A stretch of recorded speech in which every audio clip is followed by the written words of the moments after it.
para que sus demás compañeros puedan estar enterados de qué vimos el día de hoy. Pues bueno, como les mencionaba en el mensaje del foro, y si no lo han, por favor, si no lo han tenido como un hábito, bueno, al menos en lo que dura nuestras semanas del módulo, siempre revisen durante la semana los mensajes que dejo en el foro del curso, en foro general. Todas las semanas busco, tarde que temprano llega y se publica un mensaje en el que hago algunos ajustes. Perdón, esto todavía no, tiene que salir.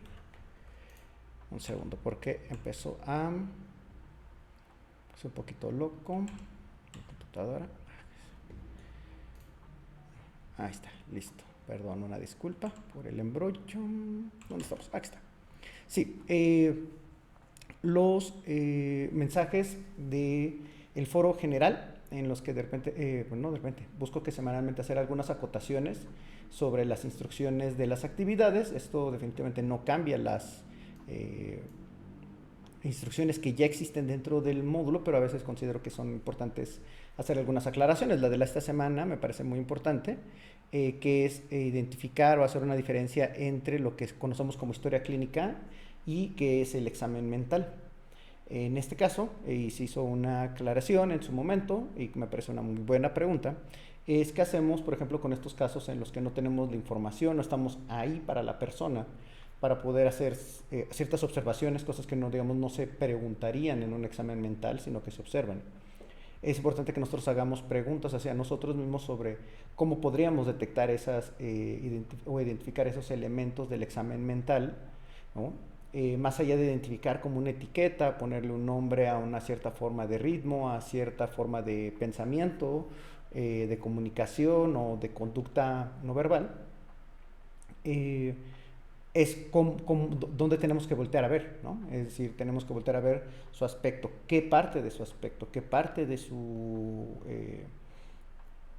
la forma en la que habla, de la velocidad, de si existe algún tipo de arrastre en el mismo lenguaje, si es reiterativo en alguna idea, en alguna palabra, ¿no? Si parece estar, por ejemplo, ¿qué nos haría notar que la persona está interesada o desinteresada de nuestra participación o de nuestro cuestionamiento, ¿no? Entonces, recordemos que entonces, en ese sentido, el examen mental va a ser estas como series de elementos observacionales, también preguntas, que están más enfocadas a el diagnóstico, o sea, a identificar si se juntan ciertos criterios. Es donde está como la parte del diagnóstico. La historia clínica es necesaria para todo el personal de salud. En específico también nosotros, como psicólogos, y ustedes lo tendrán que estar también enterados de las normas oficiales mexicanas, tendrán que llevar cierto control de expedientes clínicos. Si se dedican, bueno, estoy más que seguro que ustedes están interesados en el área clínica, de salud. El expediente clínico es una parte muy importante. Es como de las responsabilidades legales más importantes que tienen los psicólogos, que es llevar este expediente clínico, y que en sí mismo integra mucha información que nos permite también conocer la evolución de o el origen o evolución, presencia de algún otro trastorno mental. Entonces, ambos criterios, ambos elementos de exploración permiten un mejor trabajo de tratamiento, de identificación de un problema y de apoyo a la persona. Entonces, solamente quería como enfatizar la importancia de esos mensajes del foro. Ya haciendo también tiempo para que todos estuvieran presentes, lo que vamos a ver, y vamos a empezar esta sesión viendo un pequeño video. Vamos a ver si está aquí. Y para esto creo que tengo que compartirles el audio de la computadora. Vamos a ver, captura de audio de aplicación. Sí, denme un segundo, no nos voy a... Y compartir también. Pero ya lo están viendo. Va a empezar el video solamente por mensaje. Si gustan pueden decirme si sí están escuchando el audio, por favor, y se los agradecería un montón. Entonces se supone que ya debe de estar aquí. Vamos a ver si empiezan.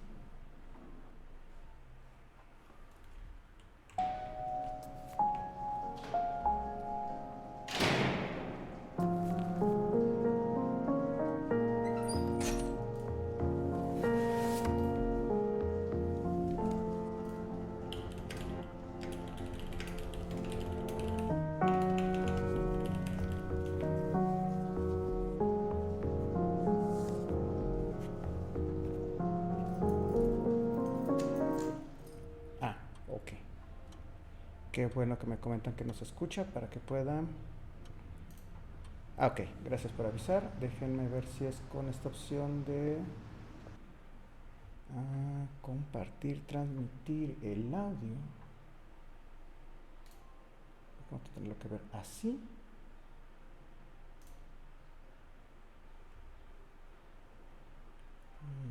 Déjenme ver si. Es que se va a ver muy pequeño. ¿Qué podremos hacer aquí? Tengo que ver una forma en la que puedo transmitir el audio.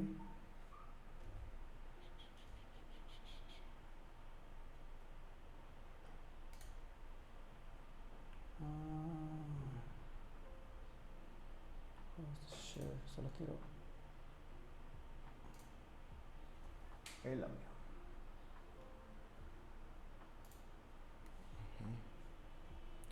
Vamos a tener un pequeño problema con esto. Entonces lo que vamos a hacer es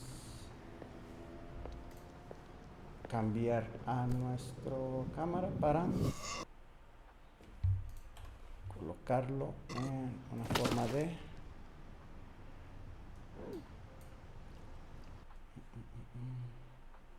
¡ay! No te vayan, ahorita componemos esto. Vamos a ver si aquí tenemos una oportunidad de verlo.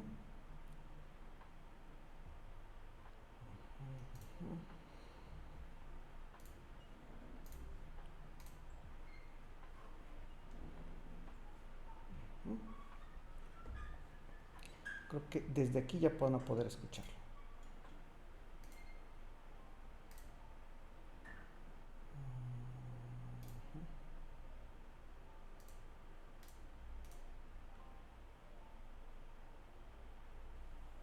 Sí, quiero compartir el audio del video.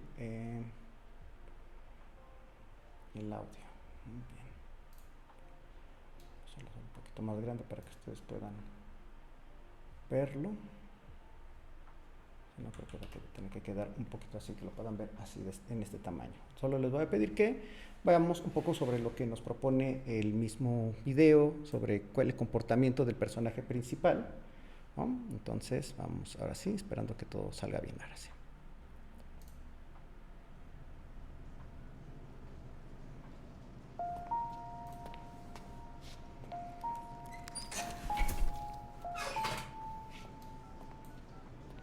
Excelente, qué bueno que se escuche.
Hello?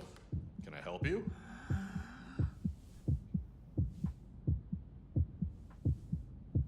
Hello?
Oh, hello.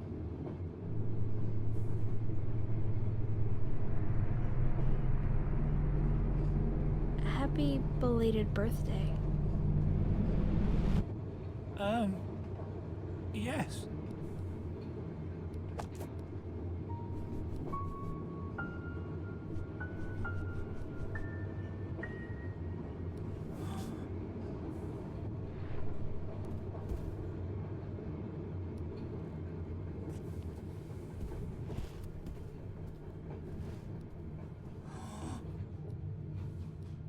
Huh. You're...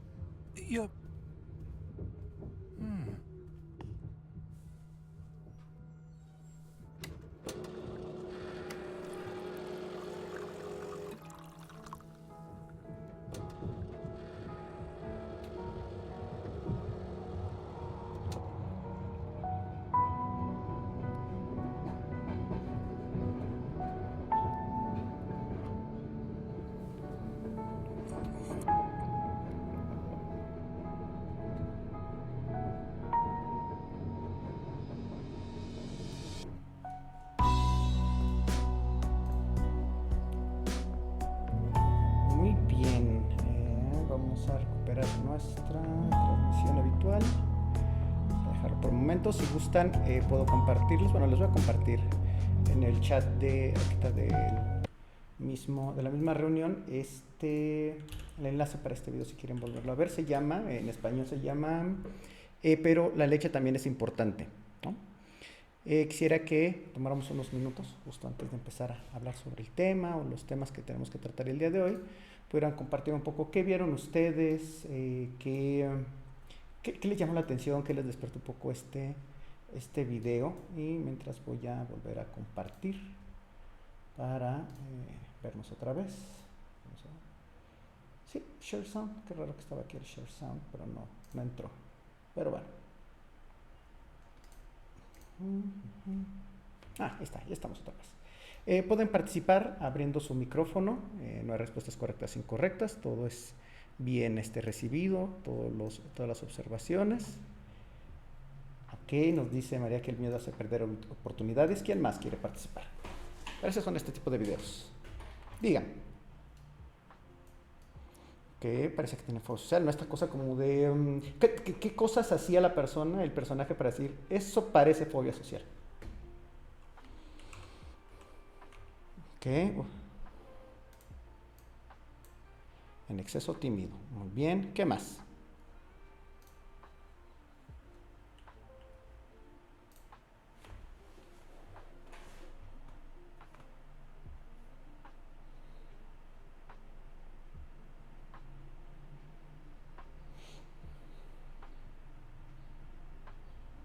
Ok.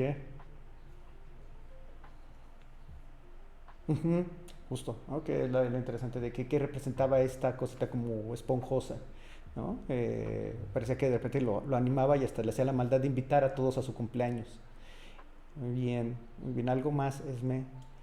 María nos dice que es posible agorafobia. ¿Alguien más? ¿Alguien más que quisiera compartir? ¿Qué les queda un poco? ¿De qué sentimiento incluso les deja este pequeño video?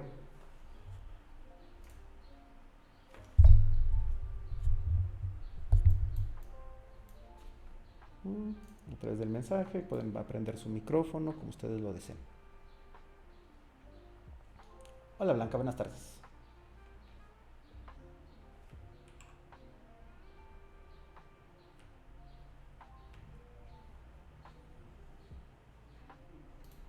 De la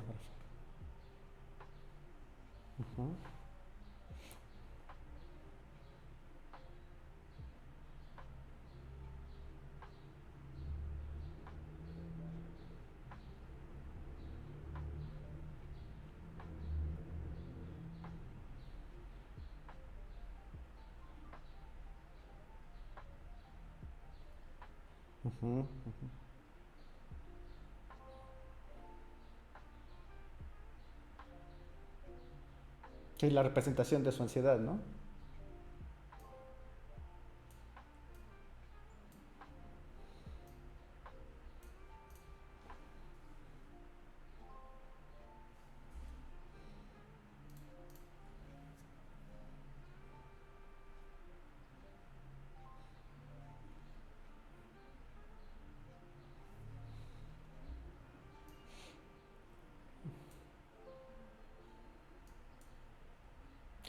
Ok, interesante visión, porque existe esa presión a normalizarse, ¿no? A decir, oye, pues es que, ¿qué cosa te impide? Pues solo échale ganas, ¿no? Eh,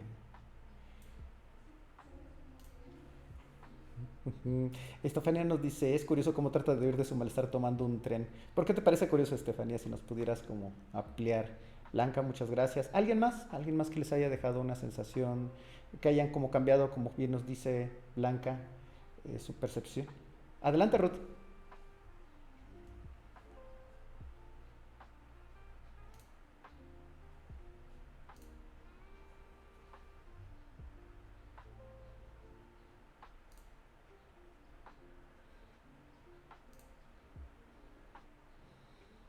Ujú, ujú, ujú.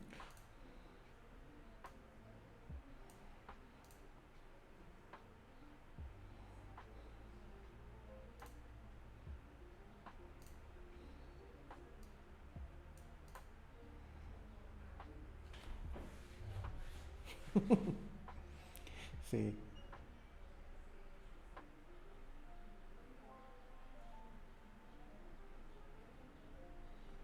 Ujú.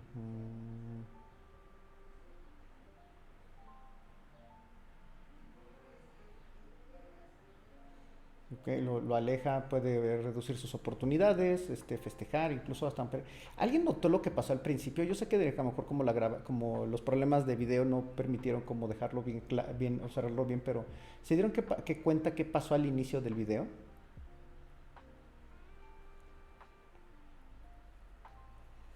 Ok,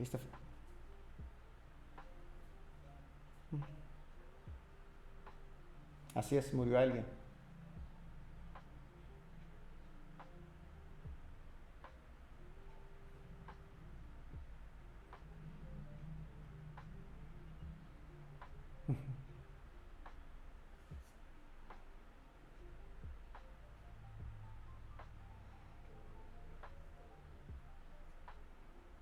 Claro, justo. Y ¿saben? Perdón.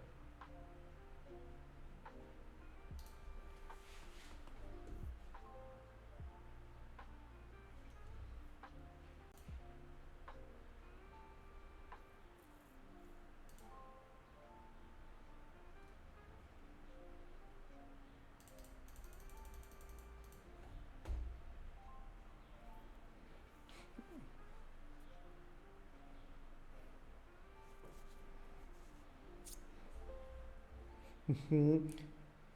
Sí, o sea, justo están observando como cosas que están pasando también alrededor de la persona. Fíjense que aquí algo más dice María, al final duda, pero sirve la leche en el vaso y la bebe, venció el miedo asociado al fallecimiento de la persona. Fíjense cómo empezó, entonces tenemos otro elemento, ¿saben? Podemos ir nutriendo de los elementos y lo bonito de este tipo de cosas, así como los ejercicios que tenemos en el módulo, tiene que ver con que vamos a saber y tenemos que tener ese punto de humildad epistemológica, se le llama, decir es que no sabemos toda la información, nuestros métodos de observación no son infalibles ni cubren todo. Entonces creo que un primer punto ahorita vamos a empezar desde el que no sabemos y no tenemos la suficiente información para pensar si tiene un trastorno mental, pero hay algunos indicadores, no vamos a negarlos, ¿sabe? Entonces, algo que sí quiero como enfatizar mucho con este video y otros videos que puedo compartirles, es esta necesidad de sí conocer, de sí tener entrenamiento en identificar los potenciales síntomas y signos de un trastorno mental, pero que también aprendamos a tolerar la incertidumbre para no llegar a una conclusión apresurada. Y también, algo que me gusta mucho de este video, es también enfatizar que dentro de la evaluación que hacemos de los casos, no hay que perder de vista dar registro, porque acuérdense que esto es psicopatología, no la psicopatología de DSM-5 y ahí se quedó, sino psicopatología como un abordaje del sufrimiento del alma, como lo dijimos en la primera sesión sincrónica, en el que tenemos que identificar también las virtudes, los elementos positivos, factores de protección de la persona. Y aquí lo hacen una representación muy interesante, que para la persona le parece angustiante que esta cosa le esté presionando para interactuar. Pero puede ser también esa reserva emocional, cognitiva, de valores, que empuja a la persona a decir, tengo que superar de alguna manera esto, ¿no? Vanessa nos dice, ver los casos con curiosidad, con traje de investigador y no de expertos. Muy bien, Vanessa, muchas gracias. Siempre con curiosidad. Muchas veces las evaluaciones diagnósticas no se terminan en un día, ¿no? Ojalá, eso es lo que quisiera el sistema, que le urge que nosotros terminemos nuestras chambas rapidísimo, pero se necesita más tiempo para conocer, al menos en un porcentaje, para llegar a esos diagnósticos a la persona. Entonces, el primer punto donde quiero aterrizar es, aprendamos a tolerar un poquito la incertidumbre, y también hacer más preguntas para nosotros, ¿no? Decir, a ver, no toda la información está ahí, ¿qué otra cosa quisiera saber o podríamos saber para llevar un diagnóstico? Y no solamente para llegar al diagnóstico, sino para conocer esos recursos positivos que van a ayudar a la persona incluso como a atravesar esa dificultad emocional o mental. Bueno, esa es nuestra primera parada para el día de hoy, ¿no? Y también quiero hablarles de algo que se llama el estudio de Rosenthal, ¿no? Para esto, déjenme primero, es que no lo quiero compartir, pero bueno, hay que compartirlo rápidamente. No se compartió. Muy bien. Bueno, les quiero hablar de este estudio que se realizó en 1974, hace muchísimo tiempo. El estudio de Rosenthal, no se está viendo también, pero bueno, vamos a verlo así. Y les voy a pasar también por si quieren traducirlo. Hay una versión ya como más traducida, hay muchos resúmenes en internet sobre esto y videos también. Porque es una crítica muy severa a la psiquiatría y a la psicopatología en general. El estudio de Rosenthal propuso identificar qué tan genuinos eran las capacidades de los psiquiatras y de los psicólogos clínicos para diagnosticar trastornos mentales y para identificar a las personas que podían tenerlos y quienes no podían tenerlos. Entonces, su trabajo se llama Estar sano en lugares insanos, ¿no? Entonces, una de las cosas, de las principales críticas que se hace es que no tuvo verdaderamente un cuidado metodológico fuerte como para asegurar estas cosas que establece el mismo estudio, y ahorita lo vamos a ver rápido en una breve infografía. Pero aquí viene como por qué y cómo nos ayuda desde aquí este video que acabamos de ver. Si yo les hubiera dicho como pregunta del video que acabamos de ver, la pregunta fuera para todos ustedes: ¿qué trastorno mental tiene? ¿Cómo habrían sido sus respuestas? ¿Cómo habrían sido sus observaciones o su reflexionar o volver a pasar la película en su mente? ¿Qué creen que hubiera pasado si yo hubiera enfatizado desde el principio qué trastorno psicopatológico tiene o qué trastorno mental tiene? ¿Qué creen que hubiera pasado con ustedes como observadores? Cualquier respuesta es correcta, cualquier respuesta incorrecta no hay respuestas correctas e incorrectas. Estamos aquí debatiendo, reflexionando.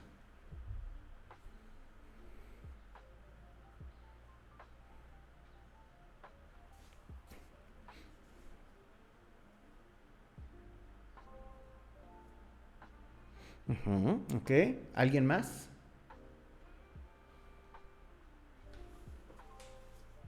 ¿Alguien más?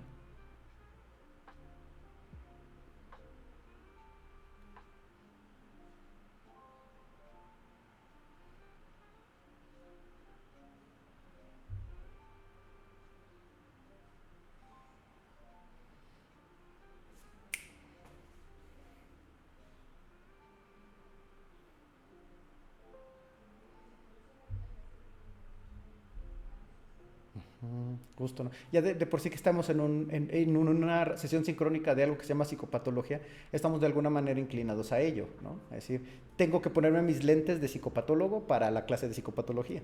Y está bien, qué bueno que lo notamos. Y qué bueno, muy buena respuesta. Elsa nos lo dice todavía más claro, nos hubiéramos enfocado en determinar cuáles son los criterios que empatan para generar algún diagnóstico. Con base en algún trastorno hubiéramos dejado de lado todo el contexto, en efecto. A veces podemos identificar o ponernos en este lugar, como dice Vanessa, como este lugar de experto, es decir, ahora todo lo que hace la persona, desde mi percepción, suponiendo y cayendo en conclusión o concluyendo desde antemano que la persona tiene un trastorno mental, entonces tengo que encontrar, ¿no? Pues mi chamba de empezar a encontrar las cosas que empatan con el diagnóstico. Bueno, pues fue precisamente lo que estudió Rosenthal, ¿no? Vamos a ver aquí una pequeña infografía que se hizo. Entonces, ¿qué es lo que hizo Rosenthal, no? Puso 8 voluntarios sanos y que fingieron escuchar voces ambiguas, como un golpe, un hueco, algo, o sea, como decir, acuérdense que esto es 1973, si ustedes, ándale, pregunta para ver si tampoco no es de examen, no es puntos, pero quiero saber si pudieron y quedó algo de ese contenido. 1973, ¿qué versión del DSM estaba andando en ese entonces, entre 1960 y 70?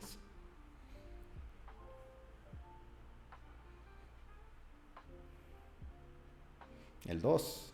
A ver, ¿quién da más? 2. ¿Quién dice que el 2? ¿Quién dice que el 3? José Hernández Pérez es el 2. Vamos a quitarnos un poquito de la duda para que ustedes... Aquí estaba y es un contenido que a mí me parece como bien interesante, que es el de... no era el de diagnóstico para un tratamiento adecuado.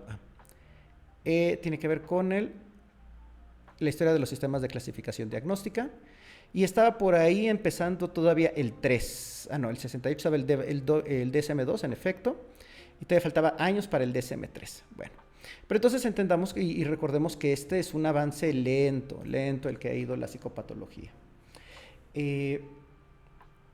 Cuando pone a estas personas sanas, ¿no? Y que pensemos que en el DSM-2 todavía estaba muy imbuido la cuestión psicodinámica, ¿no? Es decir, es que la histeria, es que esto quiere decir un conflicto interno con la imagen, es respetable su visión y su sistema nosológico, ¿no? De identificar los trastornos. Hay que decir también que tiene muchas debilidades, ¿no? Entonces, ellos empezaron después de haber sido ingresados dentro de estos hospitales, de estas clínicas psiquiátricas, empezaron a comportarse de la manera normal, o al menos esa había sido la indicación que se les había dado, y todos fueron admitidos y en mayoría diagnosticados con esquizofrenia. Solamente tenían que decir que escuchaban voces para ser diagnosticados con esquizofrenia, ¿no? Entonces, las conductas normales empezaron a ser interpretadas como síntomas, ¿no? Si escribían algo, era compulsivo. Si había emociones, así cualquier cosa, un pequeño molestia o estar como alegre, ya era visto como inestabilidad. Entonces, lo interesante es que los pacientes reales sí sospecharon, tú no estás loco. O sea, los pacientes que estaban dentro del mismo centro psiquiátrico, los centros psiquiátricos, decían, es que tú no tienes un problema, ¿por qué estás haciendo aquí? O sea, las mismas personas con los problemas reales podrían ser más sensibles a identificar, espérame, es que tú no te comportas como lo que yo he visto, como lo que yo he vivido.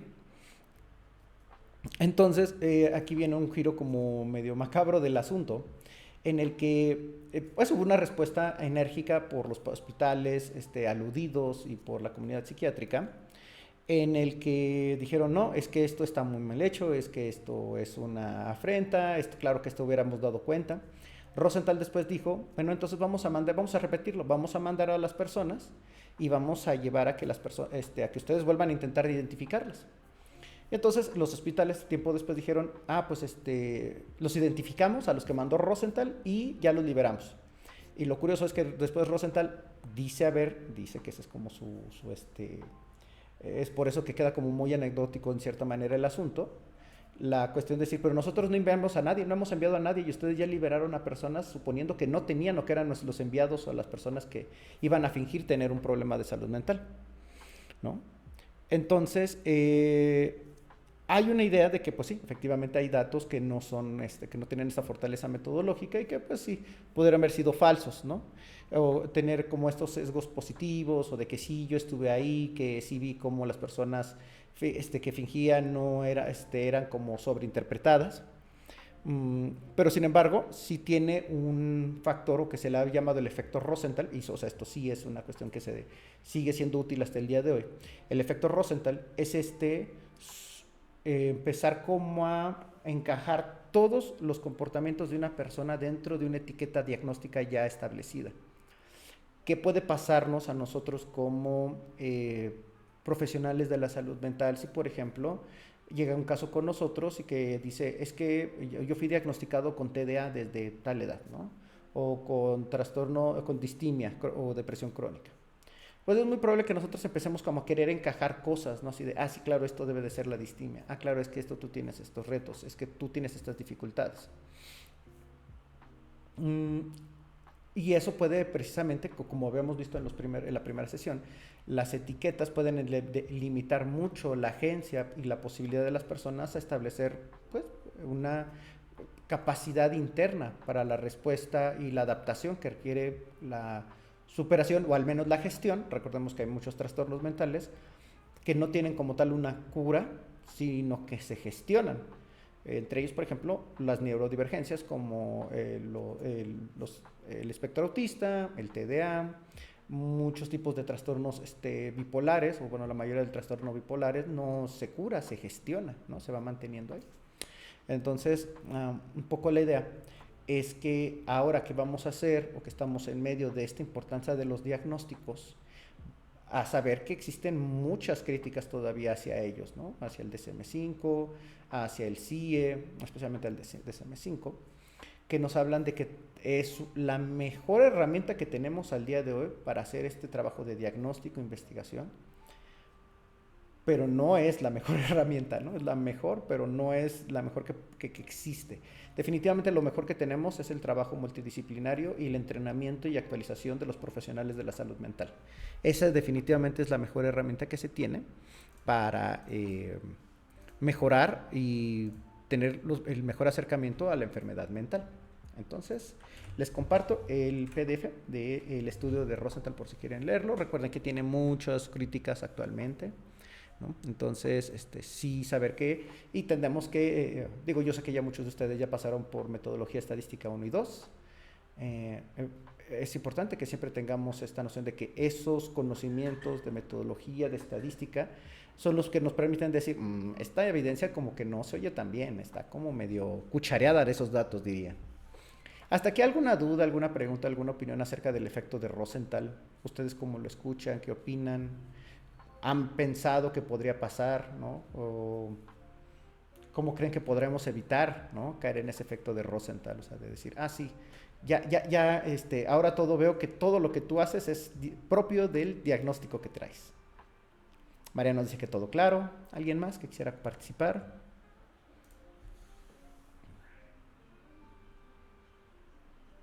Adelante, Karen.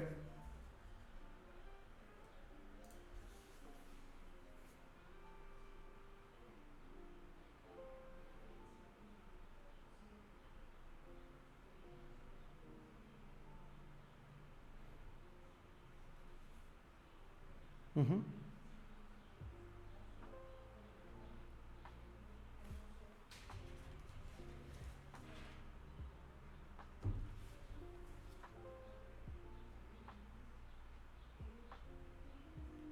Hmm.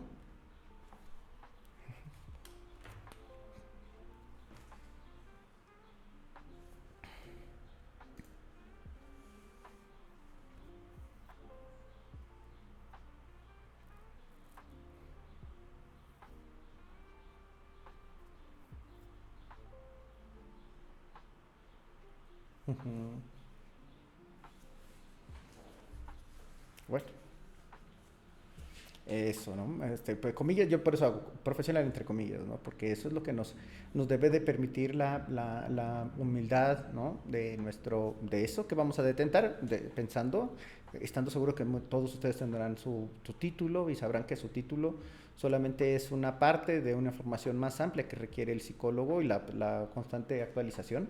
Recuerden que tenemos nosotros la responsabilidad, asesores de Sabayed, de prepararlos para hacer la psicología del futuro, ¿no? O sea, no la psicología de la hora, de la psicología de la hora, cuando pasen unos años va a quedar, pues no va a tener los mismos efectos, ni va a estar basada en lo más, en el cuerpo de evidencias más sólido, ¿no?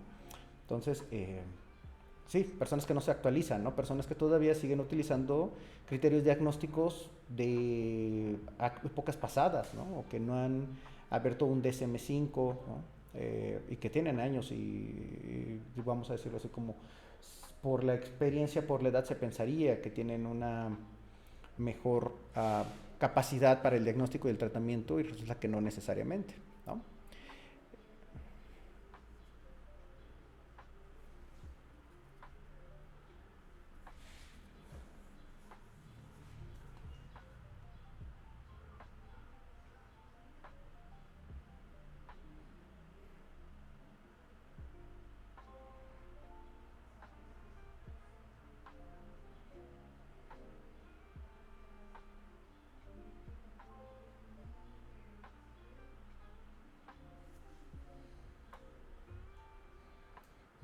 Ok, denme un segundo porque lo que no quiero, espero que no esté pasando esto, que es que cuando pongo esto, captura de audio de aplicación, si estaré escuchando o que se estén grabando sus participaciones. Denme un segundo porque creo que no.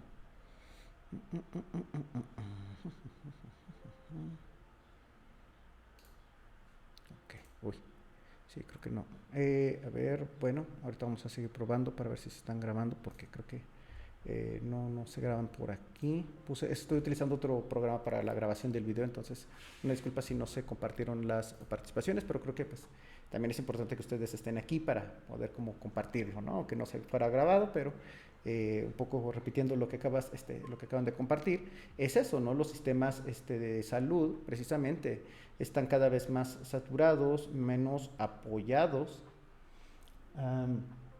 Es un problema social. Ahí es donde entra un poquito, que no es el tema de esta sesión ni tampoco de este módulo, pero lo que es la psicología política, que tiene que ver con cómo los diferentes elementos de la convivencia en sociedad y cómo se maneja y cómo se gestiona los recursos, genera o no, o está asociado o no a diferentes problemas de salud mental, ¿no? Que no es para sorpresa a nadie saber que sí, efectivamente, ¿no?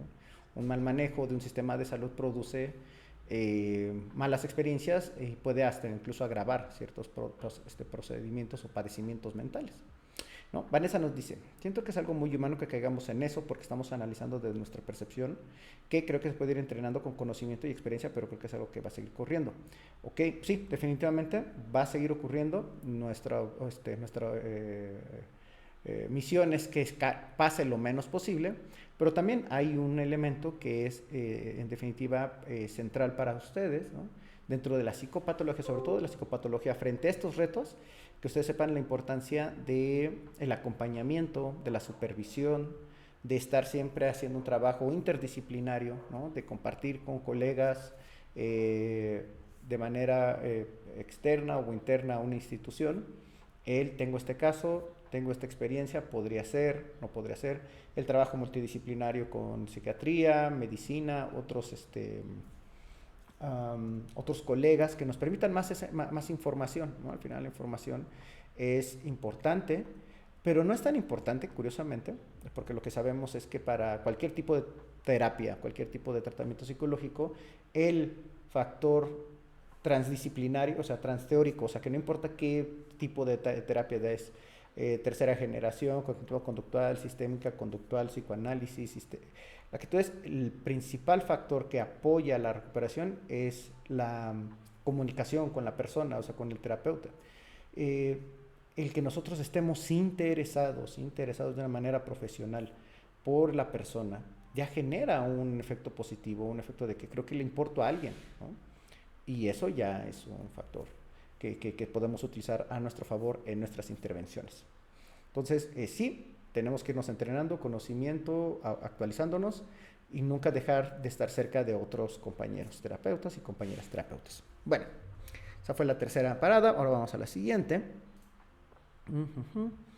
Déjenme incluir también por si ustedes de repente quieren compartir por audio. Aquí está. Existentes.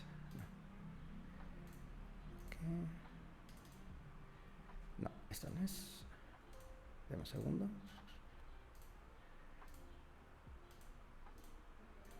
Listo. Beta. Ahí está, muy bien. Bueno, entonces, ¿qué vamos a ver ahorita? Desafortunadamente no tuve como el tiempo para poder terminar de calificar los trabajos sobre los 3 casos que teníamos, pero vamos a ir checándolos un poco sobre con la información limitada que tenemos de cada uno de esos casos, cuál podría ser como esos potenciales impresiones diagnósticas en cada uno de estos ejemplos. Pero sobre todo quisiera como hablar rapidísimo sobre la prevalencia de los trastornos de ansiedad en México, ¿no? Y estos son datos de trabajos de epidemiología, ¿no? Entonces, deben saber que los trastornos de ansiedad y depresión, los famosos trastornos del estado de ánimo, son los más prevalentes en la población en general alrededor del mundo, no solo en México. Y se estima que el 7.8% de la población mexicana presenta algún trastorno de ansiedad alguna vez en la vida, ¿no? Y en un periodo de 12 meses, o sea, en el último año, el 7.8% de la población ha experimentado un trastorno de ansiedad. Muchas veces estos trastornos de ansiedad no se van a expresar como estos muy discapacitantes, trastornos de agorafobia, de fobia social, trastorno de estrés postraumático, sino como episodios de ansiedad leve o ansiedad moderada. No quiere decir que no se están contabilizando y no quiere decir que no sean importantes atenderlos, porque son esos niveles más bajos de la ansiedad son los que transportan después a una serie respuestas inadaptativas, como puede ser el consumo de sustancias, la búsqueda de o generar como ciertas relaciones tal vez no tan, vamos a ponerlo así, nutritivas, ¿no? Por con tal de encontrar una tranquilidad, ¿no? Respuestas en general al ambiente de violencia que de repente vivimos ya, no solamente nacional, sino en todo el mundo con las cosas que están ahora, ¿no? Entonces, también quisiera como hacer una pequeña anotación. Hay una investigación, también se los voy a compartir en su momento, si la puedo localizar, la tengo guardada, sobre lo importante que reconozcamos que todos los profesionales de la salud, déjenme ponerme en grande para que lo escuchen, todos los profesionales de la salud tenemos, se sabe, se está comprobado, de que tenemos un sesgo importante hacia nuestra propia salud. Los médicos tienen un sesgo importante hacia su propia salud, o sea, tienden a no ver los problemas de salud que tienen los enfermeros, los odontólogos y también nosotros los psicólogos. Tenemos problemas para identificar o un sesgo que aminora la intensidad y la importancia de los problemas de salud mental que podamos nosotros estar experimentando. ¿Qué es la anotación que quiero hacer aquí? Es muy importante que ustedes tengan como la noción de que tal vez lo que ustedes puedan identificar en su momento como, es que estoy pasando un poco de depresión, un poco de ansiedad, pero soy el psicólogo o la psicóloga, ¿cómo voy a tener esto, no? Es importante que de todos modos se acerquen, porque siendo que somos nuestra propia herramienta, el cuidado de nuestra salud mental pues tiene que ser el más higiénico, vamos a llamarlo así, ¿no? O sea, nosotros sí tenemos que tener más esa higiene y esa sensibilidad ante nuestro propio bienestar. Y que también el de los cercanos a nosotros podremos de repente tener ese mismo sesgo, sea para amplificar, ¿no? Hacer este efecto de, no, me parece que todo, como acabo de leer cosas en psicopatología, ya me parece que tú tienes agorafobia, ¿no? A nuestros seres queridos. O subestimar las dificultades. Es decir, que una persona familiar tuyo, a alguien cercano, a alguien querido pueda decir, pues es que he tenido pensamientos de muerte, ¿no? Y he pensado en morir, y que uno responda, ay, por favor, ¿no? ¿Cómo crees? O sea, ¿tú qué vas a saber de dolor o de ganas de morirse? Entonces, cuidado. Esto me parece como un punto muy interesante porque es tomar con responsabilidad estos conocimientos que estamos adquiriendo. No son poca cosa, o sea, la gente de verdad se ha peleado y ha tenido consecuencias graves en sus vidas por esto que ustedes están aprendiendo, ¿no? No es cosa menor, pero también es un potencial, una vereda que lleva a muchas personas a una mejor salud, a una mejor calidad de vida, cuando estos conocimientos se usan de manera hábil y ayudan a los seres humanos, ¿no? Es un poquito como hacerles notar que de repente ustedes se sienten con mucha ansiedad o con depresión, sean los primeros en decir, creo que necesito ayuda, ¿no? Y lo digo porque la cosa en el mundo no está tranquila. Alrededor del 20% de las personas que sufren trastornos de ansiedad reciben tratamiento adecuado, lo que refleja una brecha significativa al acceso de la atención en salud mental. Imagínense, si de por sí ya es difícil que las personas vayan al psicólogo, al psicoterapeuta, al psiquiatra, 20% de las personas que tienen ansiedad o que han sido diagnosticadas con ansiedad y que se animan a ir a cualquier recurso, no solamente profesional, certificado, sino a toda la gama peligrosa que tenemos de pseudoterapias, 20% solamente de ellos va a ser atendida de una manera adecuada. Es una cosa muy triste y enfatiza mucho la importancia de que nosotros estemos siendo cada vez más, ¿no? Que seamos muchos para que podamos ofrecer ese tratamiento o al menos esa noción de que la posibilidad de atender a estos trastornos de ansiedad tiene más opciones que las que de repente no son las adecuadas. Y las relaciones cercanas y la vida social fueron las más impactadas cuando se tiene trastornos de ansiedad. Los trastornos que causan mayores niveles de discapacidad fueron la depresión, la fobia social y el trastorno de estrés postraumático. En este caso, las dos últimas, fobia social y trastorno de estrés postraumático, aparecen dentro de la área de trastornos relacionados a la ansiedad del DSM-5. Bueno, entonces vamos a ver si no esto. En el próximo módulo, un poco como adelantando, ¿no? Cosas, van a encontrar una actividad que tiene que ver con realizar, creo que es una infografía, y a indagar sobre la prevalencia de trastornos mentales en México. Hay un componente o hay un contenido en el módulo que habla sobre esta prevalencia. Solamente quiero decirles que no es que bueno, hay pocos, pero no son...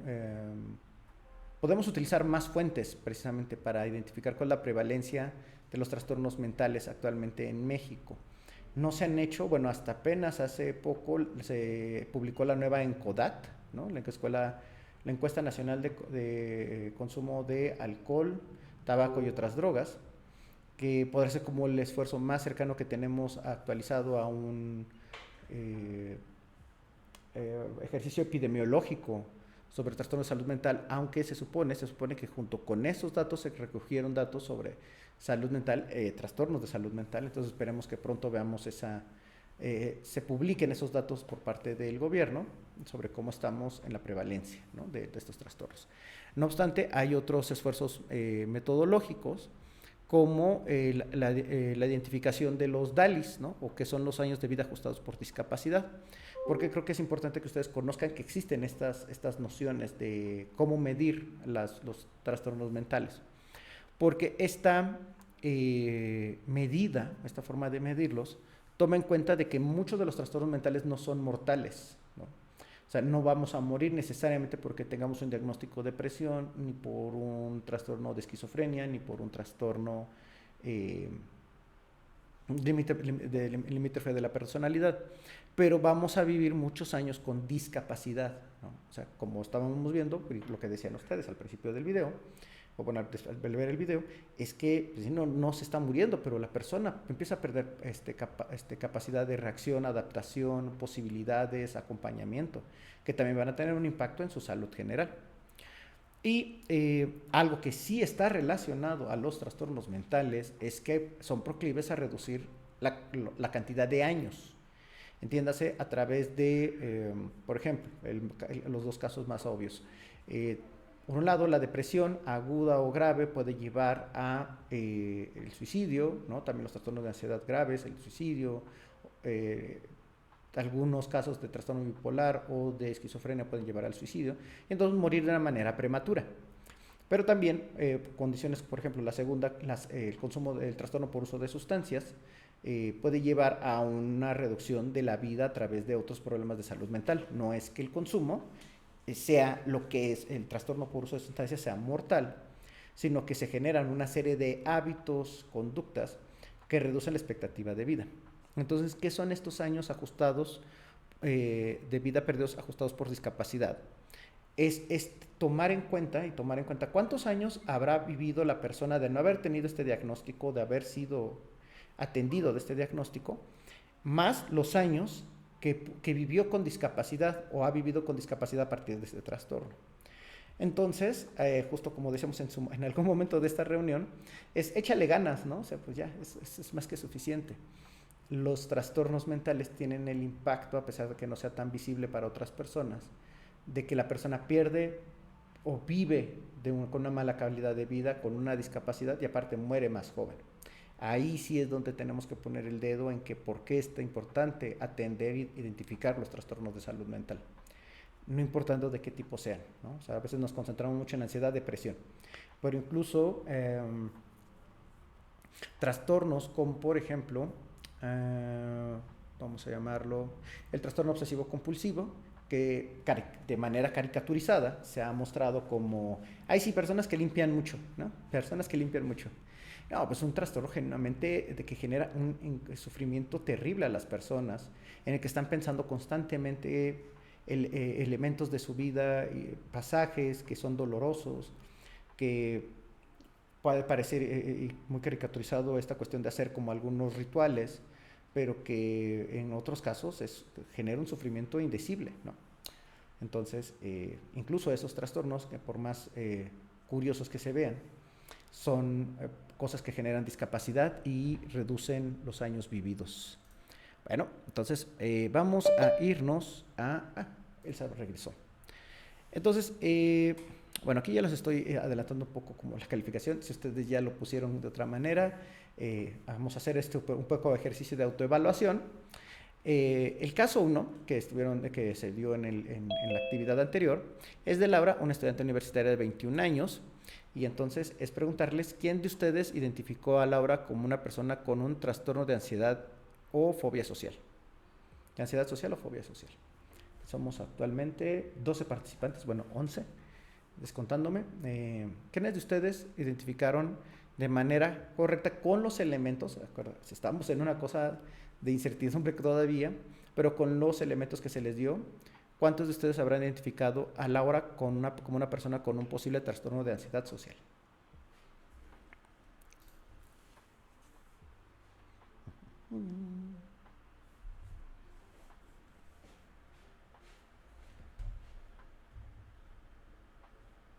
Nadie. Todos la identificaron como alguien, como otro elemento. O sea, con otro diagnóstico más bien. ¿O no se acuerdan?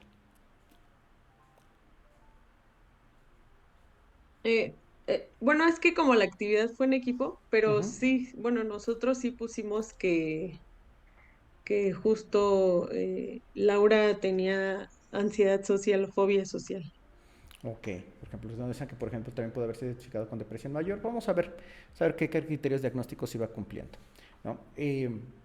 Laura evita activamente situaciones donde podría ser centro de atención o tener que interactuar con sus compañeros, se siente intensamente consciente de sí misma y teme a ser juzgada negativamente, ¿no? En la cuestión de la ansiedad social, quizás como que no es la forma como más clara de decirlo, pero sí, como el criterio estrella es el temor a ser juzgado negativamente, ¿no? O sea, son estas personas que pasan una parte importante de su día pensando en el juicio que hacen otras personas de ellos mismos, ¿no? Entonces, los criterios, tal cual como aparecen con el DSM-5, tienen que ver con un miedo marcado a situaciones sociales, posible evaluación negativa, ¿no? Lo que les digo, el criterio estrella, evitación persistencia de interacciones académicas o sociales y los síntomas persistentes por más de 6 meses. Uno de los elementos más importantes para identificar un trastorno o un diagnóstico específicamente, es la temporalidad. En este caso, sí se tienen que cumplirlo al menos 6 meses, 3 meses en algunos casos. Y esta temporalidad que se ha ido haciendo cada vez más larga, ¿no? O sea, desde el DSM-2, 3, 4 y 5, esta temporalidad va siendo más importante porque existe una lógica de decir, es que primero tenemos que ver y observar si la estructura, el sistema de defensas emocionales naturales del cuerpo, puede superar esta situación sin necesidad de medicalizarla o patologizarla. Es por eso que se empieza a hacer como más importante estos criterios de temporalidad. Bueno, las características es que es en este caso Laura ha experimentado una disminución en la frecuencia de las interacciones con sus compañeros, se ha retirado de actividades extracurriculares y se evita eventos universitarios colectivos. Cuando hablamos de que se ha experimentado una disminución en la frecuencia, o sea, cuando antes lo hacía y ahora ya no lo hace, ¿a qué tipo de criterio sobre la psicopatología, ¿no? Que el autor Ortiz, ¿no? Ortiz Tello nos hablaba, o sea, cuando algo deja de ser, antes se hacía y antes era normal y ahora ya no lo es tanto, ¿a qué criterio precisamente estamos hablando? ¿No? O sea, ¿cuál nos estamos refiriendo? Es que se me olvidó la palabra, no sé, creo si era criterio, ¿no? Pero tiene que ver con que sí, hay un criterio de sufrimiento, o sea, la condición, la conducta tiene que ser generar un malestar. Cuando hablábamos un poco y revisaba sus trabajos, notaba que hacíamos mucho énfasis en que el criterio de normalidad, que es el que quiero llegar, era cuando lo comparábamos con otras personas. Es que está haciendo algo que no hacen las otras personas. Eso es una parte. Recuerden que el criterio de normalidad también tiene que ver con esto, que es ya no es normal incluso para la misma persona, ya no hace las cosas que antes hacía o se convierte en una rutina diferente a las que hacía antes, ¿no? Entonces, muchos de estos como cambios, ¿no? Dentro de la misma persona suceden con diagnósticos como de inicio súbito, de inicio agudo, como puede ser la depresión, la ansiedad, en la adolescencia los trastornos como la esquizofrenia, el trastorno bipolar, ¿no? Pero hay otros que son como muy continuos, ¿no? Que ven algún tipo de fobias, ¿no? Que es como que siempre he tenido miedo para ciertas cosas. Entonces, apoyan al diagnóstico, antecedentes de alto rendimiento académico previo, no trauma reciente, ¿no? Hablando un poquito sobre que a lo mejor no sabemos qué más pudo haber pasado en la vida de nuestro personaje del corto, pero no sabemos si implica algo, hizo alguna diferencia la muerte de la persona, en este caso era el conserje del edificio, a ver la muerte de esta persona, no sabemos cómo pudo haber funcionado. Entonces esos son elementos que apoyan el diagnóstico. Vamos a ver, los trastornos de ansiedad son la segunda causa de discapacidad en México, ¿no? Y aquí engloban a todos los trastornos de ansiedad, ¿no? Tanto las fobias sociales, la agorafobia, el trastorno de estrés postraumático, ¿no? Y hay algunos predictores, sobre todo es más que comprobado que muchos de los factores que siempre vamos a encontrar en un número importante de trastornos mentales es el maltrato infantil. Los primeros años de vida generan un establecimiento de ciertos carreteras neuronales, ¿no? O sea, y que van a ciertos hábitos y disparan ciertas reacciones en la amígdala. Ahorita vamos a ver un poquito sobre la experiencia del estrés, ¿no? Que tiene que ver con esto. Déjenme ver. Algunos aspectos culturales y de género, ¿no? En que, por ejemplo, las mujeres reportan mayor número de miedos sociales, mientras que los hombres son más propensos a temer a citas, trastornos de conducta y uso de drogas, ¿no? ¿Qué quiere decir? Que entonces, si de repente notamos que la persona con agorafobia nos dice es que tengo es un hombre que nos dice, es que tengo miedo a salir, invitar a las personas, ¿no? Pero parece que en otros espacios no hay como en una evaluación más amplia, parece que no hay otra vez, a fobia social. Si no hay temor, juicio negativo en otros espacios, podemos decir, oye, pero es que en las culturas, o por ejemplo en nuestro país, o en culturas más occidentales, hay mucho miedo de los hombres a invitar a las personas por ese miedo al juicio negativo, ¿no? Entonces, digamos, eso no es patológico en sí mismo, es algo que puede ser incluso normal, lo que estaría diciéndonos quizás esta persona no tiene fobia social, sino que está representando o está mostrando un patrón que es común al grupo social, y ahí estaremos hablando de, no es patológico, es incluso hasta estadísticamente normal para las personas. Eso también se los voy a compartir para que no nos detengamos mucho, pero hay muchos elementos, ¿no? que nos pueden empezar a llevar a afinar un poco más o a tener más elementos a considerar para el diagnóstico, ¿no?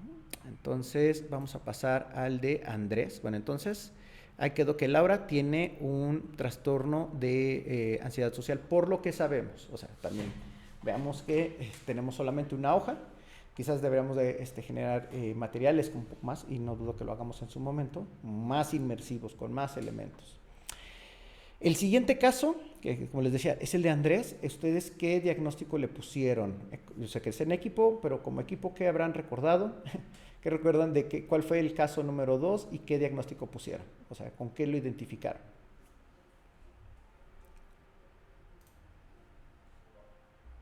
A Andrés lo identificamos nosotros como agorafobia.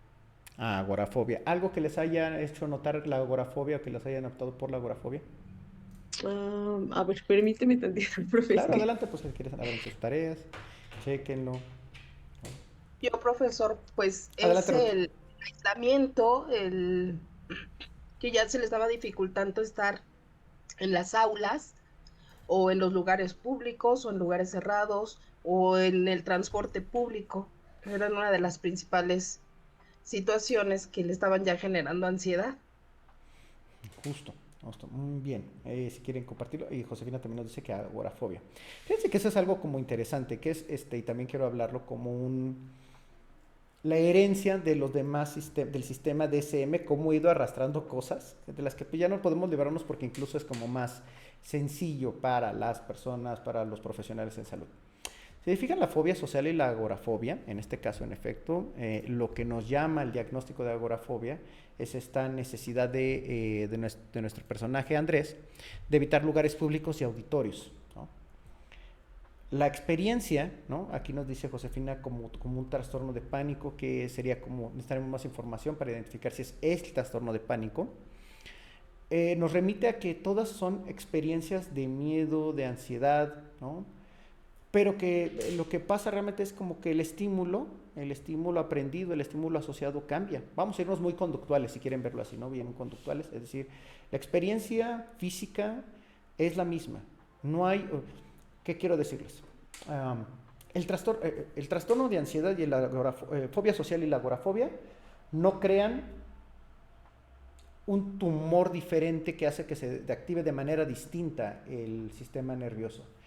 No hay un órgano malicioso que nace y brota cuando tienes agorafobia y entonces hay otro que brota cuando tienes fobia social, ¿no? O sea, realmente lo que estamos hablando mucho aquí es que la experiencia, ¿no? El sistema nervioso es el mismo o particular o en cierto porcentaje es casi idéntico en todos los seres humanos, pero lo que pasa aquí es cómo se identifican ciertos estímulos y cómo se interpretan ciertos estímulos como amenazantes. Esa amenaza, identificarlo como amenazantes, ¿dónde creen ustedes? ¿En qué momento se conforma? ¿En qué momento se guarda esta información de esto está mal o esto me va a hacer daño en el cerebro y en el sistema nervioso? ¿En qué momento creen que pasa eso? Ejemplo, agorafobia. ¿Cuándo creen que entonces Andrés aprendió que los lugares públicos como los auditorios y las aulas universitarias podrían ser una experiencia, un elemento de miedo? Adelante, Josefina. Yo leía en algunos autores que decían que a partir de la pandemia del 2019 comenzó a darse la agorafobia en los hombres porque anteriormente era mayor en las mujeres. Entonces yo creo que Andrés, al vivir esta parte de que al salir a lugares públicos te podrías contagiar, fue donde empezó como a tener miedo a estar en un auditorio, porque la agorafobia es eso, tener miedo a que le dé un ataque de pánico en un lugar en donde haya mucha gente y no le den la atención que necesita. Es un elemento. Pero, Esme, adelante, te escuchamos. No, Yo ya. también pienso que podría ser de algún suceso, como es estudiante, puede que no necesariamente en un auditorio, ¿no? Por ejemplo, yo tengo hijos adolescentes y ellos me comentaban en primaria, ¿no? Que les costaba mucho trabajo, o sea, y a todos, hay compañeros de ellos que dicen, no pueden hablar, tienen un proyecto de equipo y no pueden pasar a explicarlo, les da fobia y prefieren reprobar. Entonces, de ahí inicia, ¿no? El que ahí también entramos los padres de familia, en donde tú les tienes que dar como herramientas, aunque no sepa, busca, no sé, es intuición de mamá o papá, dependiendo, y porque eso se va a ir agravando, ¿no? Bueno, yo lo vi así en el caso de Andrés, él ya es un joven universitario, pero todo inicia desde el kinder, ¿no? Primaria, secundaria, entonces ellos, si ya no van teniendo la autoconfianza, o les hacen burla, a lo mejor en el primer proyecto de primaria, pues fue fatal y todo, pues yo les decía a mis hijos, ustedes pregunten, ¿no? Porque luego, a lo que usted, lo estamos viviendo, ¿le entendieron todo? Sí. Cuando estamos en la tarea, me salen mil dudas, ¿no? Entonces, me da pena preguntar en el foro, me da pena preguntar aquí ahorita en la clase, y es lo mismo, entonces, no tiene nada que ver tal vez la edad, pero sí empieza desde la niñez, y con cosas poquitas, y como decía la compañera, con la pandemia, pues agravó bastante. Gracias, Esme. Y justo quiero como que vayamos allá, por eso la importancia de la historia clínica. Se fijan, si le hacemos esta como aclaración de que la historia clínica nos va a dar como el contexto de cómo puede haberse gestado, si esto que pasa y le está pasando a la persona no puede estar asociado a una serie de aprendizajes y condiciones del pasado, ¿no? Tiene efecto, muchos de los trastornos, como les digo, algo que es como transdiagnóstico, o sea, como que se asocian muchos diagnósticos, no a todos, es el maltrato infantil, son las experiencias negativas durante la infancia, durante el momento en que se estaba empezando a amarrar todos los cables aquí, llega una situación que hace nudo en esos cables y genera una cierta asociación como se burlaron de mí cuando yo iba a exponer, ¿no? Se burlaron de mí cuando iba a bailar. Mi familia me dijo, no, ¿cómo crees que no vas a hacer eso? Tú tienes que demostrar. Y entonces era mucho nervio porque pensaba que algo malo me iba a pasar. Entonces, Así podemos decirlo con las experiencias de salir a exponer, de estar en lugares cerrados, porque a lo mejor mi mamá o mi papá, para castigarme, me encerraba en un lugar muy cerrado donde yo sufría mucho, tenía mucho miedo y experiencia, entonces mi cerebro quedó así, ¿no? Cableado de tal manera en que yo tengo una experiencia y un recuerdo muy vívido de lugares cerrados como un lugar peligroso. Ruth, adelante. Sí, profesor, por ejemplo, ayer vi en las noticias un caso de un niño chiquito de 5 años que durante la noche fue abandonado en la calle, en Ah, sí, lo Tlalpan, vi, es horrible. por su papá. O sea, su papá, que es la figura pues más fuerte, ¿no? Quien lo debe de proteger o lo debe de cuidar. Este niño en algún futuro pues puede desarrollar agorafobia. Uh-huh. No sé si como tal como agorafobia por el lugar donde lo dejó, pero mira, un trastorno de ansiedad, eso creo que es una muy buena observación, Ruth. Un trastorno de ansiedad es muy probable que lo desarrolle. Porque Sí, en un momento difícil, un momento de crecimiento, se acaba de dar cuenta de que el mundo no es un lugar seguro. Entonces se asocia la noche, el ladrido de un perro, el olor a gasolina, el, los el policías, uh-huh. porque Entonces para un niño es impactante la figura de un policía de repente. depende. Depende Sí, también, ¿no? claro. Ya, saqué la vieja confiable de los psicólogos, depende. Porque en muchas generaciones, no sé si les pasó a ustedes, que pues iban a las primarias y cuando eras del kinder, la primaria, iban los policías y te hablaban de cosas como de seguridad y cuando te pase algo, pues busca siempre un policía, apréndete tu número y de dónde estás, ¿no? O sea, el número de tu Claro, casa. sí, Entonces, ¿qué quiero decir con esto? Muchos de los trastornos, al menos vamos a hablaros ahorita de los de ansiedad, son aprendizaje. Regresamos a lo mismo que hablábamos la primera sesión, evitar la reificación, que es creer que la ansiedad es un bicho que se mete por la nariz de la gente y entonces les da ansiedad, o que se crea eh, un tumor en el cerebro que por eso te da agorafobia y es diferente al tumor que te da fobia social, ¿no? Generalmente los trastornos de ansiedad muchas veces sí son aprendizajes. Esto no quiere decir que sean menos importantes ni menos sufrientes, pero también nos habla si sabemos de dónde se gestan. Hombre, pues como psicólogos clínicos no nos esperemos a que llegue nada más cuando ya están mal, intentemos hacer también prevención, que es esta cosa de enfatizar en todos los lugares, aunque fastidiemos y aunque seamos muy molestos, no ser violentos con los niños, proteger a los niños, evitar que los niños vean contenidos violentos, educación rígida, agresiva, burlas, o sea, porque no podemos proteger a los niños de todo, pero es importante la infancia para la salud mental, ¿no? Entonces, para seguir y para hablar precisamente de este mecanismo que es, pues, general a todos los trastornos de ansiedad, pues evita los espacios públicos porque te resulta también discapacitante, ¿no? No hay trauma, o sea, cuando hablamos de ausencia de trauma, no quiere decir que no haya habido eventos en el momento, en la situación de infancia, ¿no? O sea, no quiere decir que no los haya. Más bien lo que estamos refiriendo con trauma, estamos hablando de una situación muy inmediata, ¿no? Que haya generado una impresión intensa, porque si no estaríamos hablando de ansiedad aguda, ¿no? Por ejemplo, no fue porque acabo de ver que levantaron a mi vecino recientemente, sino podemos explorar en la historia clínica de, sí, a lo mejor no hubo un evento terrible en tu familia, pero fueron muchos pequeños eventos muy angustiantes que están asociados precisamente a esta cuestión de tener esta dificultad para estar en espacios cerrados. Entonces, vamos a ver si tenemos algunos aspectos. Por ejemplo, aspectos culturales y género. Los hombres son más propensos a temer a citas, trastornos de conducta y uso de drogas, ya lo habíamos visto. En algunas culturas se atribuye causas espirituales a la agorafobia como el mal de ojo, ¿no?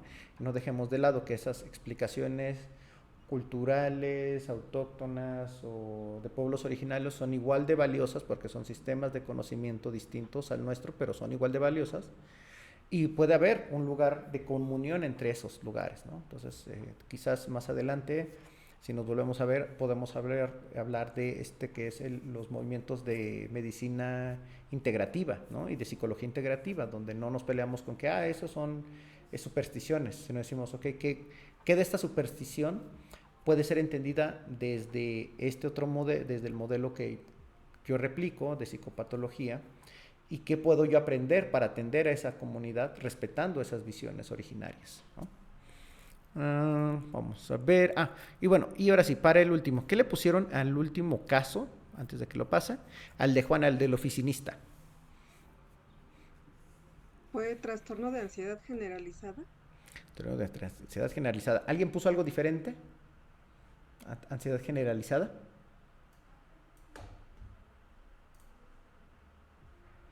Ansiedad generalizada, también la pusieron Estefanía. ¿Alguien más? ¿Algo diferente? ¿O todos pusieron ansiedad generalizada? ¿Qué pusieron? Sí, nosotros también pusimos ansiedad generalizada. Ok, bueno, no estaban.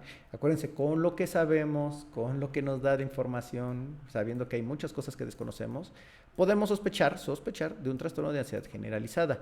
Y es interesante porque normalmente, y a mí me gusta que pusimos este ejemplo, el grupo colegiado, porque el trastorno de ansiedad generalizada es menos aceptado, bueno, vamos a decirlo no aceptado, pero genera mucha resistencia el diagnóstico de ansiedad generalizada cuando se trata de hombres, ¿saben? Porque generalmente se piensa, no, pues es que solo estoy estresado, es que no me entienden, es que estoy ya muy cansado, pero oye, pues es que de verdad te dio un ataque, ¿no? O sea, como que de verdad no pudiste controlarte. No, pues es que también yo estoy en esta cosa y no me ayuda, Entonces hay como estos como sesgos de género que tenemos en los que se supone que los hombres tenemos que ser resistentes y todoterreno. Produce los que... estereotipos, ¿no, maestro? Entran los estereotipos de género. Efectivamente, y es ahí donde pues choca y por eso la mayoría nos decía, no recuerdo qué clase vi también abierta que decía, fue de masculinidades que dieron, que nos decía el maestro que son menos los pacientes o los consultantes varones que las mujeres. No se acercan por lo mismo. Ok, muchas gracias. Estefanía. Sí, justamente mencionaban que entre las diferencias de género, el trastorno de ansiedad generalizada se suele acompañar en hombres con trastornos por alcoholismo o consumo de sustancias, y en mujeres suele presentarse mayormente también trastorno de depresión. Y ahí me quedó una duda respecto a lo que comentaba, ¿no? Traumas de la infancia o alguna cuestión así. Se mencionaba ahí en el libro del DSM que este trastorno es en parte genético. Me quedó como un poco esa duda relacionándolo también con el examen que estamos estudiando. Ok, Estefanía. Bueno, me acaban que comentan esa cuestión de la cuestión genética. Es un tema muy interesante y muy amplio, pero voy a tratar de ser como muy directo, tomando en cuenta una cosa histórica. En el año del 2010 al 2020, Estados Unidos hizo un proyecto bien importante en cuestión de salud mental, en el que le llamó la década del cerebro. En esta década del cerebro se inyectó una importante como cantidad de dinero, o sea, pero muchísima, a la investigación de los problemas de salud mental en términos genéticos, biológicos y neurológicos. La ambición era decir, es que vamos a detectar ahora sí cuáles son esos espacios o esas características como marcadores biológicos que diferencian a los trastornos mentales. Con toda esa inyección de dinero, realmente los resultados no fueron lo que se esperaban, o sea, no se encontró como, este es el marcador genético de la ansiedad, este es el marcador de la depresión, esto es lo que produce exactamente, esta enzima es la que produce el TOC, ¿no? El trastorno obsesivo compulsivo. Esa era la ambición, pero no tuvo esos resultados. Sin embargo, sí tiene como cosas muy salvables.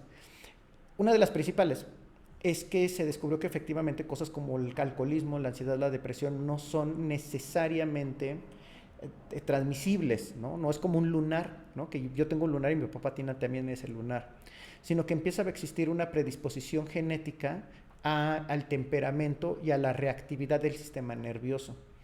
Pongámoslo así, hay sistemas nerviosos que se desarrollan y tienden a ser un poquito más reactivos en áreas como la amígdala, ¿no? La que vamos la última reunión sincrónica, y ahorita vamos a hablar de ella también rapidísimo antes de que se nos acabe el tiempo, que de sus sistemas propioceptivos son más sensibles a los estímulos muy extremos, ¿no? No son tan resistentes, por ejemplo, a los sonidos estridentes, y eso se ve desde cuando somos niños, ¿saben? O sea, es evidente de que hay niños y bebés, ¿no? Infantes, que son muy tranquilos y que realmente pues, no, no lloran tanto, ¿no? Y otros que son, híjole, bocinas 24/7 y que son niños que crecen muy o nacen con un temperamento muy sensible o muy irritable, perdón.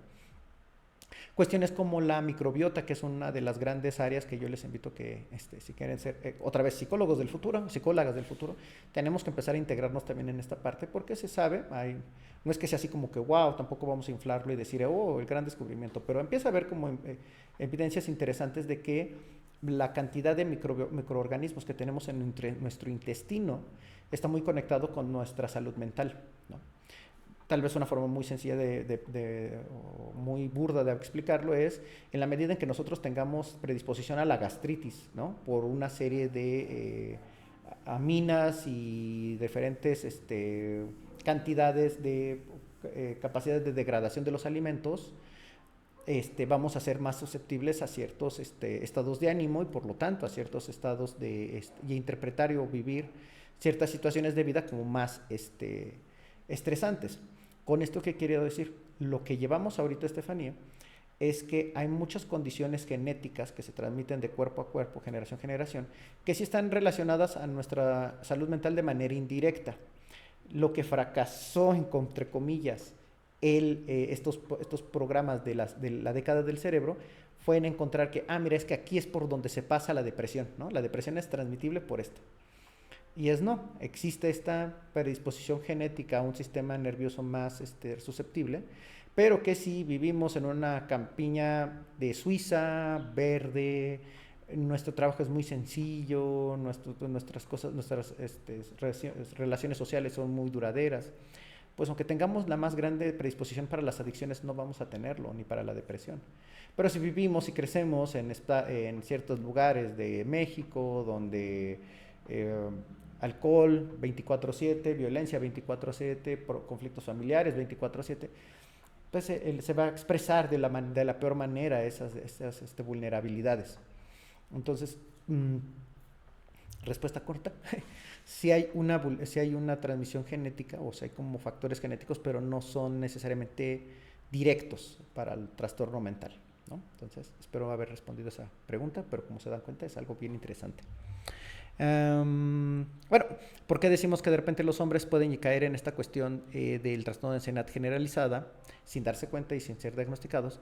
Porque de repente parece ser como algo muy normal que los hombres nos estemos preocupando por muchas cosas al mismo tiempo, ¿no? Hay otros que no, hay otros que les vale la vida completamente, no puedo negar, pero hay personas que viven en cierto nivel de estrés, que están constantemente preocupados y que piensan que esa es la forma normal de vivir, que eso es como la cosa peligrosa. Bueno, ¿qué es lo que le pasa a Juan? Pues bueno, presenta inquietud constante, tensión muscular, dificultad para relajarse, incluso fuera del horario laboral, ¿no?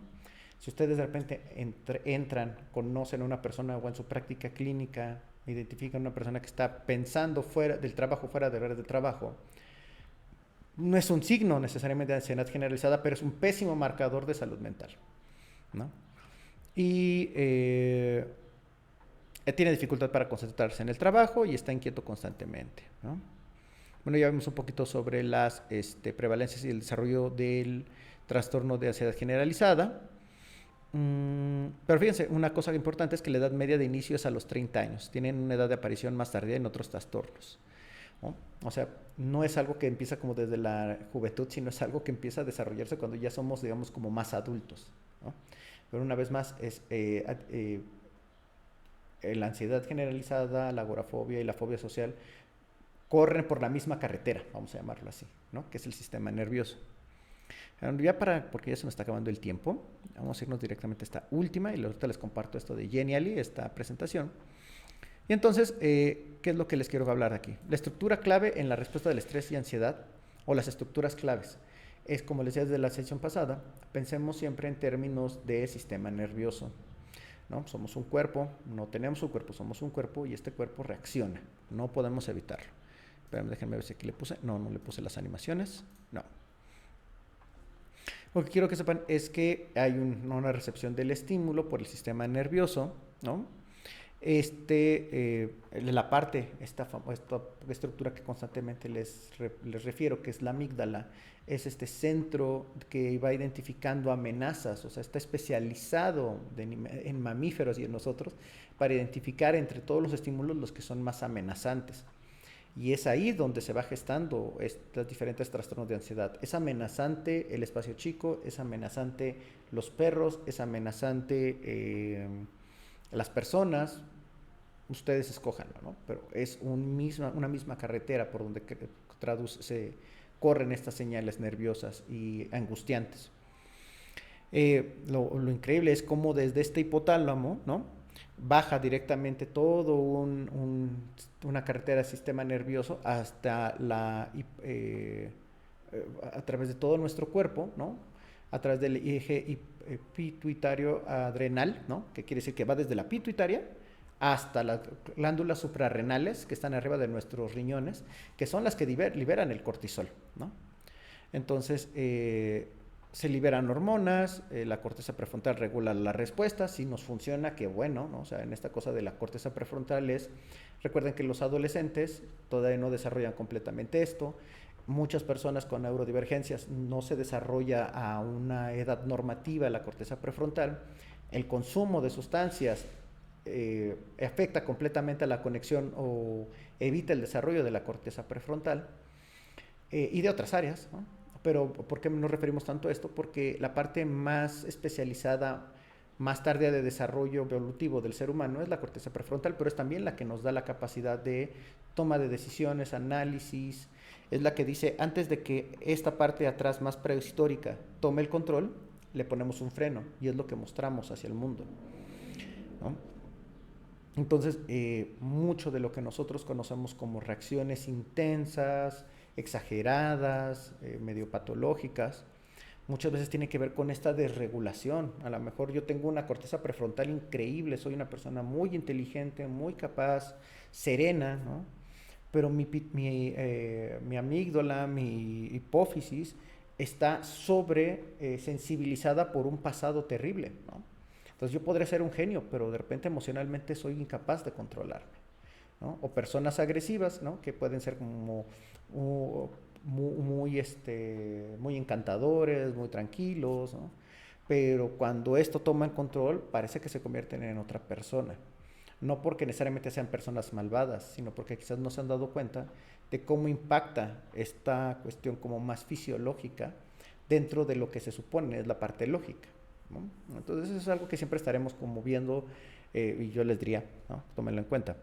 En cualquier trastorno psicopatológico, la terrible frustración que implica de repente no ser como totalmente dueño de nuestras conductas, ¿no?, que es un mensaje poderosísimo para cualquier persona que busque apoyo, es que a veces es muy frustrante decirlo, pero no somos totalmente dueños de nuestras conductas, realmente no somos tan autodeterminados como nosotros creemos, ¿no? Implica el ambiente, si el día de hoy como hoy que estuvo haciendo más calor, las personas se sabe que reaccionan de manera más agresiva frente a temperaturas altas, si el trabajo se me está demandando muchas cosas, a pesar de que yo sienta que soy capaz, es más probable que tenga una reacción emocional más intensa, la historia de mi vida, ¿no? Y eso es lo bonito, saben, de la psicopatología, al menos para su servidor, que es te das cuenta de todas las cosas que van influyendo en tu conducta, y abrir ese diccionario, esa gran fuente de cosas que nos determinan, no es para decirnos, entonces, ¿ya qué esfuerzo hago si siempre voy a ser víctima de las circunstancias? No. Ok, o sea, hay una explicación, y quizás tengo que ser un poco más amable conmigo y procurarme las condiciones más propicias para que yo sea más feliz, o más tranquilo, o más, no reaccione de una manera agresiva, ¿no? Entonces, muchas cosas de la psicopatología que me llevaría ahorita con esto. Bueno, primero les quiero preguntar ya para terminar, porque no quiero que se extienda ya mucho esta sesión. De todos modos, ya saben que si quieren algún documento, algún artículo, enfatizar algo de lo que hemos hablado el día de hoy, alguna duda sobre el módulo, sobre las siguientes actividades, por favor, siempre estoy en mensaje. Entonces quisiera preguntarles, quien quiera participar, ¿qué se llevarían de esta sesión sincrónica?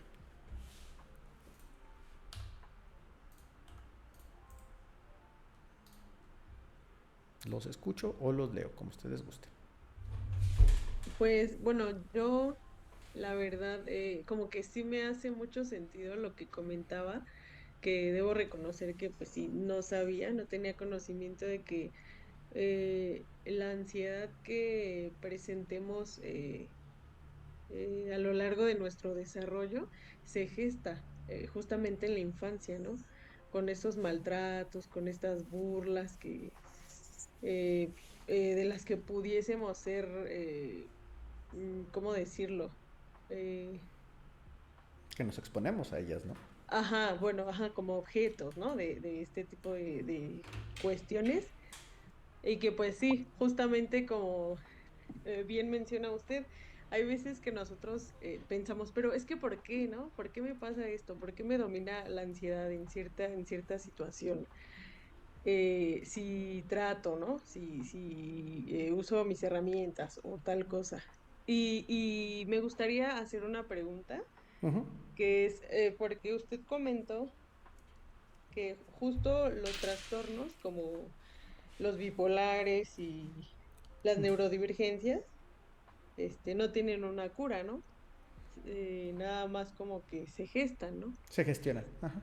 Ah, perdón, se gestionan. Se gestan. Se gestionan.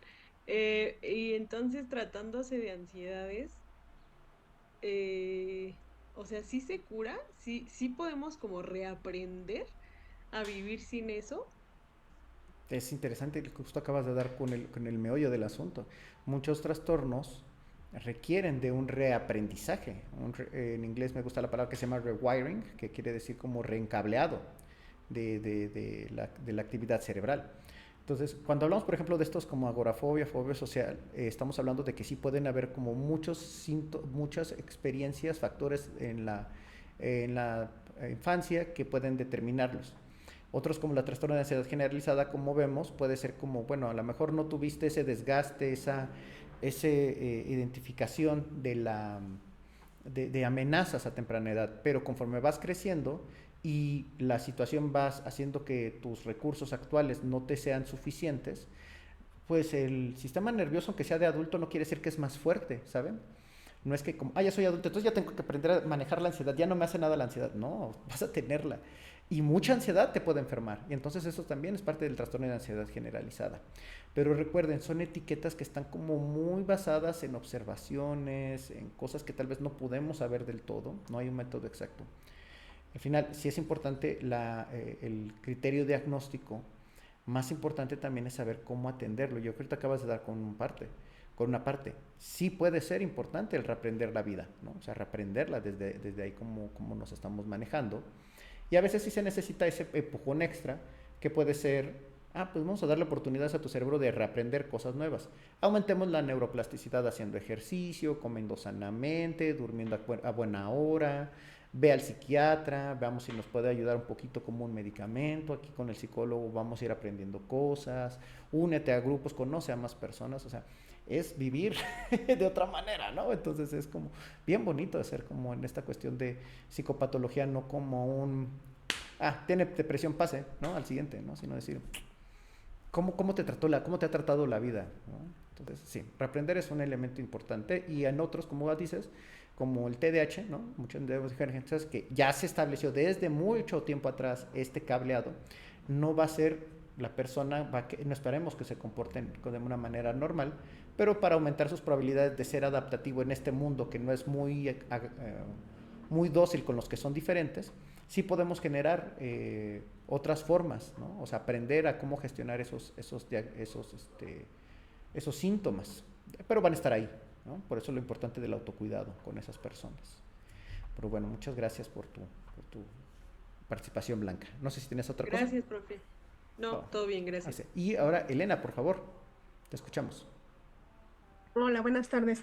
Yo, bueno, comentó algo de los niños desde los 0 a 2 años, pero yo tengo la idea por experiencia propia que desde el embarazo incluso puede haber algunas emociones en los niños. No sé si digo por experiencia, no porque yo diga lo haya investigado o algo así, pero dependiendo de cómo yo me he sentido en mis embarazos, mis hijos han ido creciendo con esas Em, por ejemplo, uno fue muy llorón, pero yo lloraba mucho. Tuve muchos problemas en ese embarazo y mi hijo es así como muy retraído, como muy...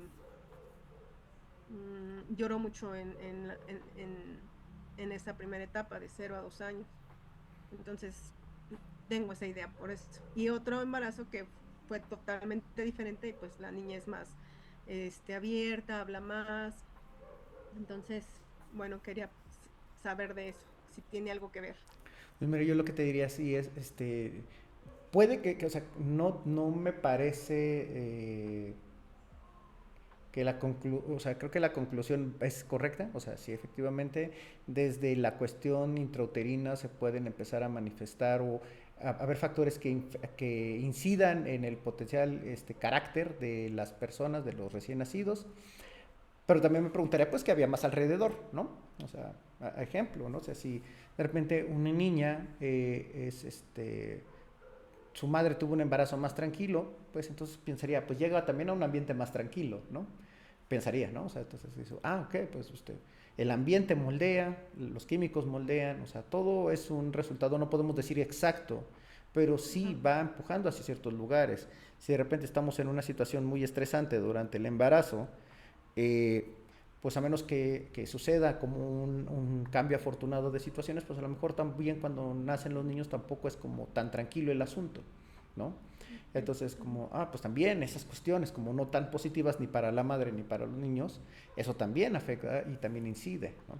Entonces, hay muchas cosas que saber, fíjate, y creo que también es importante. Por eso desde el diagnóstico, desde la historia clínica, hacemos ese tipo de preguntas. Oye, ¿cómo que se hace preguntas del tipo, oye, cuando tu mamá, cosas que te haya platicado tu mamá de tu embarazo, ¿qué te acuerdas? Y que te empieza a decir, no, pues sí, es que tuve una dificultad, o mi mamá, ok, muy bien, y hubo seguimiento por médico, pediatra, hubo algún tratamiento, sí, que no, ¿no? Oye, pues cuando naciste, ¿dónde vivías? ¿Cómo te platican tu mamá qué eras? O sea, esas son como pistas que nos van diciendo de, ok, esta es una persona que ha desarrollado una cierta personalidad o parámetros de conducta, y que también pueden darnos información importante para decir, sabes, a lo mejor esto no es como, no sé, como que sea como un trastorno, un diagnóstico, ¿no? Un trastorno mental. Me parece que como tú eres, se dificultaron las cosas y resulta que estás comportando tal vez como muy propio a esa historia de vida. Y eso también nos ayuda a decir, sí, no todo es un diagnóstico, ¿sabes? Entonces, interesante. Tal vez valdría la pena que también lo investigáramos, ¿no? Como decir, okay, ¿qué tantas evidencias hay sobre el aspecto emocional de las madres dentro del desarrollo intrauterino? A lo mejor nos llevamos una interesante sorpresa y pues es la parte de ser investigador también, si te interesa, vale la pena investigarlo, no dejarlo de lado. Muchas gracias, Elena. Gracias, profe. No, gracias a ustedes. Pues bueno, ya no me quiero detener más. Son 6:46, ya nos llevamos 1:45. Ya tenemos menos aforo. Cuídense mucho, estamos en contacto. Acuérdense que las próximas entregas sí pasan por el